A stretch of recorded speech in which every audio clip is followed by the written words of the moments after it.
You kind of touched on a little bit about the Great Recession and that sort of thing. And look, I'm gonna be the first person to say, anytime somebody tells you this time it's different, that's when my antennas start Spidey senses. Yeah. Okay. But this time is different. So how is this time different than '08? Or I should say the years leading up to 2007 and 2007. In 2000, leading up to 2007 and the downfall, very common for a person with mediocre credit, unable to prove their income, and zero down payment could buy a house. And not only could they buy a house, they could have a payment that was half of a normal 30-year amortized payment. Oh, all those pickup payments and stuff. You remember all that stuff? Absolutely. That was right. wild. $1 million house cost them $2,500 a month. Yeah. On paper, it looks great. In reality, that mortgage was accruing interest on the back end, and the mortgage rate, the loan itself was going up. $1,500, $2,000 a month on the back end. So you're really banking on appreciation just to stay above water. Well, weren't they even loaning like 105, 110% of the value of the home? In some circumstances, yes. Yeah. Those are a little more rare, but it was happening to some extent when you're getting seller credits for closing costs. It was exceeding the purchase price, the natural purchase price of the house. Nowadays, coming out of that, the banks did change a lot of the regulations. It's much more stringent. The down payment position right now is, the average is 20%, 10% down is the norm. Some areas it's 25%, some areas it's 30% is normal as a down payment. So there's an equity position that was not there before. Yeah. It's much different when the houses lose 20% value today, and you actually put $100,000 or $150,000 of your hard-earned money into that house. When it loses 10 or 15% or 20% value, you're not going to walk away from that house as easily as you would have if now you're underwater and you didn't put any money into it. The other thing too is you have to keep in mind is housing costs are housing costs. Unless you're living for free somewhere, you're going to pay rent somewhere. So when your house goes down in value 10 or 15% or 20%, and your payment is still relatively close to what it's going to be for rent, there's no point in leaving. You might as well stick it out if you can. Right. So that's different. The other difference is income documentation nowadays is much more stringent than it was 10, 15 years ago, or say 2007. Now you're documenting your income. They really want you to prove that you make the money you say you make, and you're going to continue to make that or more money in the future.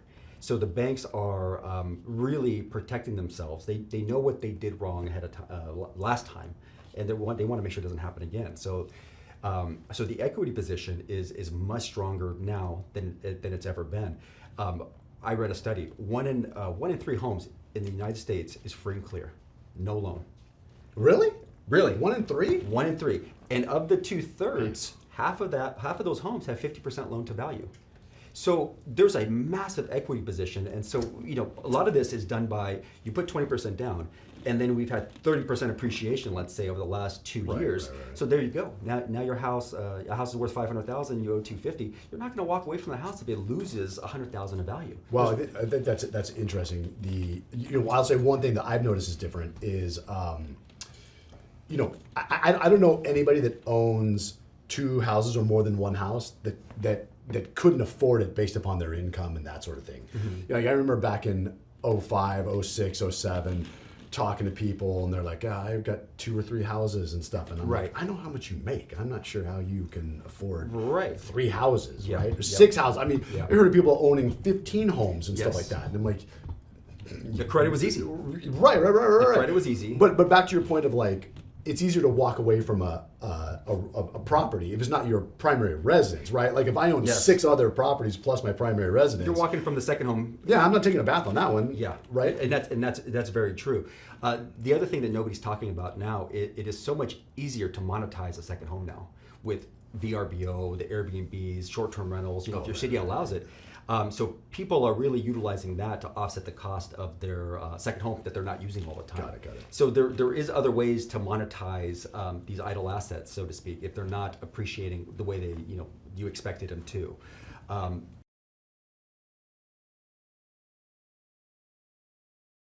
But actually, though, talking to some mortgage professionals, I've seen where they'll do what I've heard of referred to as bank account loans, where essentially Correct. they're looking at your bank account, Yes, yeah. transactions in and out, Yes, and that sort of thing. And that's actually a very important loan program for people who are business owners or sole proprietors of a business, and they have a business account. You know, they write off a lot of these legal deductions, but the flip side is now their taxable income is much lower. The bank wants to use your taxable income when you're getting a full documented loan. So being able to use one of these other types of loan programs is beneficial. The flip side is the bank is usually going to require 20 or 25% down, because this is in essence a stated income loan. It's another area where it's different than 2007, because you can do the stated income and we'll give you 90 to 100%. Yeah, exactly. Yeah, exactly. So now you have to have some sweat, some skin in the game is what they want. They want you to be at risk as well as just as the bank is. But it's not as simple as just saying, here's all my deposits, this is my income. They're going to take a percentage of those deposits and then average it out over 2 years or 1 year, depending on the kind of loan program. You also have to have stellar credit. So you're not going to be able to do this and have poor credit. Yeah. So there are checks and balances in the system for self-employed people or people with a side hustle. But also these loans don't come cheap. You're not going to get a 2.5% 30-year loan with these. You may get a 5-year ARM. You might get a 7-year ARM. But these are going to be about 1% higher in interest rate than a really good 30-year loan. Right. You're also going to pay broker fees. Typically, you're going to pay an origination fee of some sort. So right, but you're getting a house, right? Like you're with the flip side. I actually run across this a couple times with self-employed people recently, where like the bank says, okay, we need to see 2 years of tax returns as a self-employed or your corporation before we can lend. Yes. And in 2 years, interest rates are probably going to be higher anyway. So even though I'm not getting the best interest rate now, in 2 years when I can do the conventional financing, interest rates are going to be higher. So my interest rate's going to be higher anyway. Yeah. So that's true. Like, now I'm in a home 2 years earlier. I've got the appreciation of the next 2 years. You got the write-off for 2 years. Yeah. Right. So I think sometimes people get caught up in that, like being able to go to a barbecue and brag that they had the lowest mortgage interest rate. True. And there is that factor. There is. But yeah, if it makes sense to your budget, then it makes sense. But it won't make sense to everybody. If they're already marginal on an entry-level house and barely can afford it, and that 1 or 2% or 1.5% interest rate difference is that full $100 that puts them over the edge, they probably shouldn't be buying a house anyway, right? Maybe they're not in the position they need to be in first. So that's, there's a lot that goes into it other than that. But I generally try to live my life by 3 rules. One is I don't get behind someone with a K-Frog sticker on the back of their car. What is it? K-Frog sticker. Oh. You ever been behind someone with a K-Frog sticker on their car? No, I don't think I'm telling you, man. Maybe it's because I grew up in Riverside. I don't know. But just a word from those who know. I've never seen it before. Yeah. The second is I don't drink blue drinks. Okay. And then third is I don't take financial advice from TikTok. So what are there general rules like that for the home buying process that people should keep in mind as they're sort of going Don't overextend yourself. I think that's the common thread what I tell people. Yeah, man, you keep coming back to that, right? So don't overextend yourself.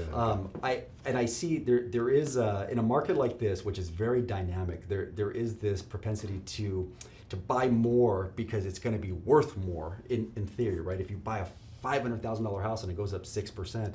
Well, why don't I buy $1 million house and have it go up 6%?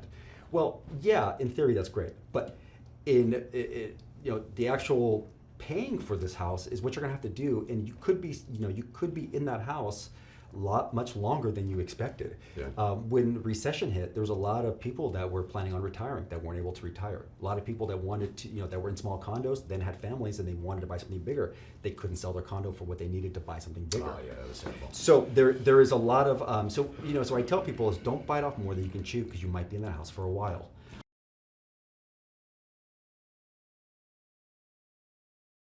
So what are some things that you've seen people do to sort of cobble together that down payment to maybe make them more competitive against that all cash offer or what have you? The biggest trend, and I know it's not available to everybody, is getting a gift or a loan from parents or from family of some sort. So how are you seeing people do that? The parents, if the houses are going up, at a drastic rate of appreciation, the parents are able to get lines of credit against their house. Okay. And so in essence, it's early inheritance is how it's really being looked at. These kids are going to inherit this house at some point in the future. The parents are saying, hey, these house values are so high that my children can't save enough money at a rate that's faster than these homes are appreciating. Yeah, the appreciation.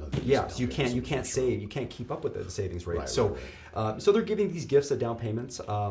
It's very normal for these buyers to have really high incomes but just low down payments. So they can afford to make the payment on this equity line of credit that the parents are getting. So they're paying for it in a lot of ways. That's the main way that I'm seeing it. Other way I'm seeing it is if you have siblings, they're buying houses together and they're cohabitating. So they're buying a 2-bedroom, 2-bath condo or house or a 3-2 or something like that, and they're buying it together. Right. So that's they're pooling their funds. I'm also seeing parents basically co-signing with their children for houses. They're putting it in their name and they're using part of their income or they're using part of their assets to qualify for these loans.